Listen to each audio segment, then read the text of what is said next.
মধ্যবিত্ত পরিবারের বউ হলেই বোঝা যায় রমজান মাসে কাজের কতটা বেশি প্রেশার থাকে। এক হাতে সবকিছু সামলিয়ে উঠতে উঠতে নিজের জন্য যেন সময়টা বের করাটাই মুশকিল হয়ে যায়। তারপরও কেন জানি না রমজান মাসে সেই ভালো লাগাটাই কাজ করে। আসসালামু আলাইকুম, সবাই কেমন আছেন? আশা করি যে যেখানে আছেন আল্লাহর রহমতে ভালো আছেন। আমিও ভালো আছি আলহামদুলিল্লাহ। সবাইকে স্বাগতম জানাচ্ছি আমার ছোট্ট একটা পরিবার মাজাস মম। আমি কিন্তু সকালবেলা যে কাজ ঘর ঠর গুছিয়ে তারপরে এই যে রান্নাঘরে ঢুকে গিয়েছি। সবগুলো কাজ আমার খুব গুছিয়ে করতে হয়। যদি কোনো কাজ আমি উল্টাপাল্টা করি তাহলে যেন সময় কিভাবে দৌড় দেয় আমি বুঝে উঠতে পারি না। তাই চেষ্টা করি যেভাবে মনের মধ্যে প্ল্যানিং করে রেখেছি রমজান মাসে কাজ করব, ইবাদত করব, সেভাবে কিন্তু করার চেষ্টা করি।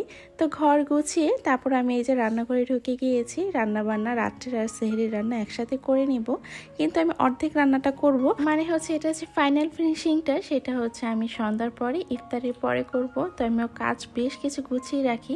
তো এই সময় রান্না বান্নার জন্য পেঁয়াজ যাই বলুন না কেন সব কিছু আমি করে রাখি। মানে ইফতারের জন্য যা আয়োজন করব সেটার আগেই তো মাথায় প্ল্যানিং থাকে, সেভাবে গুছিয়ে রাখি। এই তো মাছগুলো ভেজে আমি কিন্তু এখানে টমেটো, পেঁয়াজ আর হচ্ছে একটু মটরশুঁটি দিয়ে তারপরে এই তরকারিটা রান্না করেছিলাম। এই মটরশুঁটি কিন্তু যে ফ্রোজেন করে রেখেছিলাম সেগুলোই খুব সুন্দর কিন্তু রয়েছে। তারপরে এই তো রান্না বসিয়ে আমি কিন্তু এখানে কাপড়টা ধোয়ার জন্য ওয়াশিং মেশিনে কাপড়টা দিয়ে দিয়েছি। তো ওইখানে কিন্তু রান্নাটা আমার যেভাবে রাখবো ওইভাবে করা হয়ে গিয়েছে, আর ওইগুলো আমি এইভাবে ঠান্ডা করার জন্য রেখে এসেছি। এখানে কাপড় ধুতে দিয়ে এখন আমি আমার বাকি কাজগুলো করে নিব। এর মাঝে কিন্তু অনেকটা সময় পার হয়ে গিয়েছে, এখন কিন্তু আসরের একটু আগে। তো আমি যে ফ্রোজেন জিনিসগুলো আজকে ভাজবো তো সেগুলো কিন্তু একটু বের করে নিয়েছি। আমি এখানে বেশ কিছু জিনিস কিন্তু ফ্রোজেন করে রেখেছিলাম রমজানের আগেই, সেটার কিন্তু ভিডিও শেয়ার করেছি। যারা দেখেননি তাদের জন্য লিঙ্ক আমি ডিসক্রিপশন বক্সে দিয়ে দিব। এই জিনিসগুলো ফ্রোজেন করার পর আমার কিন্তু অনেক উপকার হয়েছে। শুধু যে রমজানের জন্য এমনটা না, মারজানে যে শুধু প্রথম রোজাটাই রাখতে দিয়েছিলাম, তারপরে ওর টিফিন, তারপরে বিকালে টুকটাক খাওয়ার জন্য এই ফ্রোজেন জিনিসগুলো আমার খুব কাজে এসেছে। আমার কিন্তু সেভাবে কোনো প্যারা পোহাতে হয়নি। তো আমি ভাবছি যে এরপরেও কিন্তু ওর টিফিনের জন্য এরকম ফ্রোজেন আইটেমগুলো করে রাখবো। আর এই যে এটা হচ্ছে চিকেন দিয়ে, চিজ দিয়ে আর হচ্ছে আলু দিয়ে যে আমি রোলটা বানিয়েছিলাম সেটা। আর এটা হচ্ছে ওই যে চিকেন রোল। এই জিনিসগুলো আমার যেন অনেক বেশি পছন্দ করেছে, তো এইগুলোই বের করে নিয়েছি আপাতত। তো বক্স দিয়ে পুরো ফ্রিজ ভরে গিয়েছে, যখন একটু একটু খালি হচ্ছে তখন একটা জিনিস আরেকটার উপর ট্রান্সফার করে তারপরে তো আমি ফ্রিজটা খালি করার চেষ্টা করছি। অন্যদিকে আমি আগে থেকেই কিন্তু কিছু চিকেন লেগ পিস হচ্ছে মেরিনেট করে রেখেছিলাম, সেগুলো এখন ছোটানোর চেষ্টা করব। এটা যেহেতু মেরিনেট করা ছিল একটু লেগে লেগে এসেছে, তাই একটু সময় নিয়ে তারপরে আমি এটা বের করে ভাজতে দিয়ে দিব। এখন কিন্তু প্রায় আসরের সময়, এখনই আমি নামাজ পড়ে তারপরে ইফতার করতে মানে ইফতার বানাতে ঢুকে যাব। এই তো চলে এসেছি নামাজ পড়ে, এখন এক একটা জিনিস ভেজে নেব। সবসময় ভাবি যে গরম গরম টেবিলে সার্ভ করব, কিন্তু দেখা যায় যে যদি আমি ইফতারি কিছুক্ষণ আগে ভাজাটা স্টার্ট করি তাহলে ইফতারের 10-15 মিনিট আগে আমি আর টেবিলে যেতে পারি না। তখন কিন্তু দোয়া কবুলের সময়, তো সেই সময়টা তো আর মিস করা যায় না। তো ঠান্ডা হোক কি আর করবো, আমি ভেজে টেজে ওভেনের ভিতরে রেখে দিয়েছি, যতটুকু গরম থাকার থাকুক, কিছু করে না। আর মাঝে না বাবাও কোনো মানে কিছু বলে না, সেও বুঝে গরম গরম তার সব কিছু সার্ভ করা যায় না। তো আমি কিন্তু আজকে পরোটা বানিয়ে নিয়েছি। তো আজকে মাথার মধ্যে কিছু একটা প্ল্যানিং আছে, ভিডিওটা দেখেন তাহলে বুঝতে পারবে। আসরের পরে যখনই আমি ইফতারটা বানাতে ঢুকি আমার যেন সব কিছু চলাচল শুরু করে দেয়। দুইটা চুলা তো কন্টিনিউ জ্বলতে থাকে, হাত চলতে থাকে, এটা ওইটা করতেই থাকি। যতই রমজানের আগে হচ্ছে ইফতার কিছু ফ্রোজেন করে রেখেছি, তারপরে হচ্ছে আসরের কত আগে সব কিছু কেটে মেটে রাখি। তারপরে ইফতারের আগে যে একটা প্যারা, মানে কাজের যে পেশা সেটা কিন্তু কমার নামই নেয় না। তো আমি কিন্তু এই যে ভেজে টেজে তারপর রেখে দিয়েছি, কারণ এখানে আমি আরেকটা জিনিস বসাবো। চুলা খালি হওয়ার খুব বেশি প্রয়োজন এই সময়টা। আর এই জিনিসগুলো খেতে সত্যি অনেক বেশি মজার হয়েছে, আমি নিজেও কিন্তু অনেক বেশি পছন্দ করি। তাই আমাদের জন্য কিন্তু আজকে এগুলো ভেজে নিয়েছি। মানুষ যেহেতু 3 জন, খুব বেশি ভাজার প্রয়োজন হয় না। অন্যদিকে কিন্তু আমি আগে থেকে কিন্তু এই ডোটা রেডি করে রেখেছিলাম, মানে হচ্ছে পরোটা বানানোর জন্য। সেটাই বানিয়ে নিয়েছি। আজকে চিকেন আর হচ্ছে ডিম দিয়ে একটা দেশি স্টাইলের শাকসুকা বানাবো, সেটার জন্য কিন্তু পরোটাটা ভেজে না মানে বানিয়ে নেওয়া হচ্ছে। তো ঘি দিয়ে ভাজবো না, তো ঘিয়ের একটু ফ্লেভার আসার জন্য আমি তেলের বদলে এখন একটুখানি ঘি মাঝখানে পরোটা দিয়ে দিয়েছি। মনে হচ্ছে যে ক্যামেরা দেখে ঘিটাও বেশি পড়ে গিয়েছে, কেন জানি মনে হলো। তো এই তো ঘি দিয়ে ভালো করে পরোটার ভাঁজটা দিয়ে নিয়েছে। আমি কিন্তু এভাবেই পরোটাটা বানাই। তা অন্যদিকে কিন্তু আমি যে বললাম দেশি স্টাইলে শাকসুকা বানাবো, সেটার জন্য কিন্তু আমি তেলের মধ্যে পেঁয়াজ রসুন একটু ভেজে এর মধ্যে একদম পাতলা করে আলুটা কেটে হলুদের গুঁড়া, ধনিয়া গুঁড়া, মরিচের গুঁড়া, তারপর হচ্ছে হালকা একটু জিরার গুঁড়া দিয়ে এই তো আমি একটুখানি ভাজা ভাজা হতে দিব। তো কিছুক্ষণ ভাজার পরে এখানে আমি একদম চিকন করে হচ্ছে টমেটো কেটে নিয়েছি। আলুর পরিমাণটা একটু বেশি হয়ে গিয়েছে, তাড়াহুড়ায় যেহেতু কাজ করছিলাম। এখানে কিন্তু আলুর পরিমাণটা একটু কম হবে, টমেটোর পরিমাণটা একটু বেশি হবে। কিন্তু একদম শেষ ফিনিশিংয়ে যেহেতু আমি এটা বসিয়েছিলাম, তো আর কোনো কিছু করার কোনো ইচ্ছা ছিল না, সময় একদমই ছিল না। ওইটা বসিয়ে অন্যদিকে আমি হচ্ছে এখানে শরবত বানানোর জন্য চলে এসেছি। এখানে কিন্তু লেবুটা চিপড়ে নিয়েছি, তারপরে কিছুটা ইসবগুল, তারপর হচ্ছে বিট লবণ আর সামান্য পরিমাণ একটু ফ্লেভার আর কালারের জন্য আমি এখানে রুয়াবজা অ্যাড করব।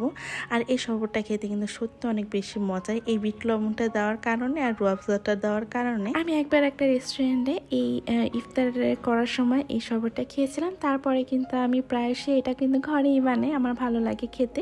রুয়াবজা কিন্তু একদম সামান্য পরিমাণ দিতে হবে। তো এই তো বানিয়ে রাখলাম, ইসবগুলটা ভিজতে থাকুক। আর পরবর্তী সময়ে আমি এখানে আইস অ্যাড করে নেব ঠান্ডা হওয়ার জন্য। আর এখানে কিন্তু চিনি দিইনি, কারণ আমার হাজব্যান্ডের যেহেতু ডায়াবেটিস, এটা শুনতে শুনতে তো আপনাদের মনে মুখস্থ হয়ে গিয়েছে। তো ডায়াবেটিস যেহেতু আলাদাভাবে আমার জন্য চিনিটা কিন্তু একটা কাপের মধ্যে গুলিয়ে নিয়েছি, আমারটার সাথে মিক্স করে নেব। আর এই তো আমার আলুর কিন্তু সিদ্ধ হয়ে গিয়েছে। আলুর মধ্যে কিন্তু এখানে গোলমরিচের গুঁড়া আর লবণ কিন্তু দিয়ে নিয়েছিলাম। তো আমি একটু ফাঁকা করে এখানে কিন্তু ডিমটা দিয়ে দিব। আর এই জিনিসটা অবশ্যই গরম গরম খাওয়ার চেষ্টা করবেন। তো আমি কিন্তু চুলার আঁচটা একদম কমিয়ে নিয়েছি, উপরে একটু গোলমরিচ আর লবণ দিয়ে নিচ্ছি। আর চুলার আঁচটা একদম লো রেখে তারপরে আমি এটা রান্না করব। এর উপরে কিছুটা চিজ আর ধনিয়া পাতা দিয়ে আমি এটা ঢেকে রাখবো। আর এটা কিন্তু খাওয়ার একদম আগ মুহূর্তে রান্না করলেই ভালো, গরম গরম থাকে। আর হচ্ছে ডিমটাও একদম মাখো মাখো থাকে, মানে শক্ত হয় না। এজন্য আমি শেষ ফিনিশিংয়ে কিন্তু বসিয়েছি। আর অন্য চুলা কিন্তু পরোটাটা ভাজছি। তো আমার সবকিছু হয়ে গেছে, এক এক করে কিন্তু টেবিলে এসে সাজিয়ে পরিবেশন করে নিচ্ছি। আর এই জিনিসটার মজা হচ্ছে ডিমটা যখন খাবো তখন একদম মেল্ট হয়ে যাবে, মানে কুসুমটা একদম নরম থাকবে, মানে এটা একদম সিদ্ধ করার কোনো প্রয়োজন নেই, এইভাবে কিন্তু নামিয়ে নিতে হবে। আর একটু আগেই নামাতে হবে, কারণ ওদের যে নিজস্ব গরমটা আছে এতে কিন্তু ডিমটা অনেকটাই সিদ্ধ হয়ে যায়, তখন কিন্তু ভালো লাগে না খেতে। তো আমার কিন্তু এই যে টেবিলে কিন্তু আজকে খাবার দাবার এই ছিল আমাদের ইফতারে। আজকে কিন্তু আমাদের ছোট্ট ছোট দুইটা হচ্ছে গেস্ট এসেছিল ইফতারের সময়। আলহামদুলিল্লাহ সবকিছু ঠিক মতো হয়ে গিয়েছে। রোজা রেখে ভয়েস দেওয়াটা যেন কষ্ট, একটু পরপর কেন জানি খুব বেশি কাশি আসছে, গলাটা শুকিয়ে যাচ্ছে। জানি না ভিডিওর এই পর্যায়ে কে কে আমার সাথে আছেন। ভিডিওটা ভালো লাগলে প্লিজ একটা লাইক দিয়ে যাবেন, আর আমার ছোট্ট একটা পরিবারের সদস্য হয়ে যেতে পারেন চ্যানেলটা সাবস্ক্রাইব করে। আর যারা অলরেডি কাজটা করে ফেলেছেন তাদেরকে অসংখ্য অসংখ্য ধন্যবাদ। এই যে ইফতার করার পরে আমার টেবিলের অবস্থা কিন্তু এরকমই হয়ে থাকে।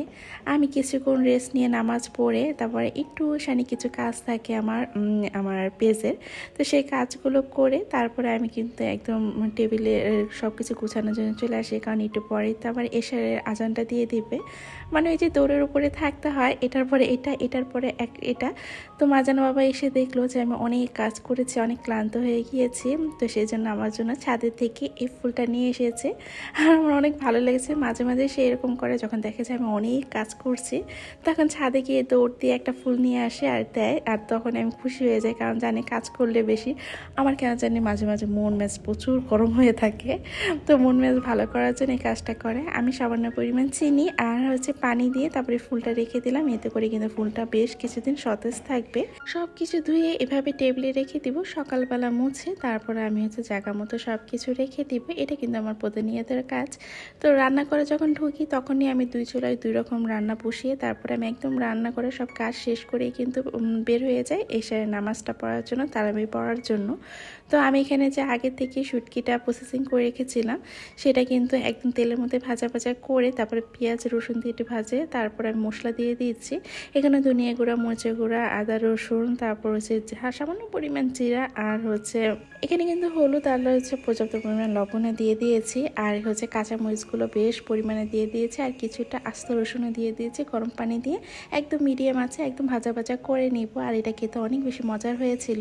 অন্যদিকে কিন্তু আমি পাবদা মাছের যে তরকারি সেটা কিন্তু জাল দিয়ে উপরে ধনিয়া পাতা দিয়ে একদম সব কিছু পরিবেশন করে নিচ্ছি।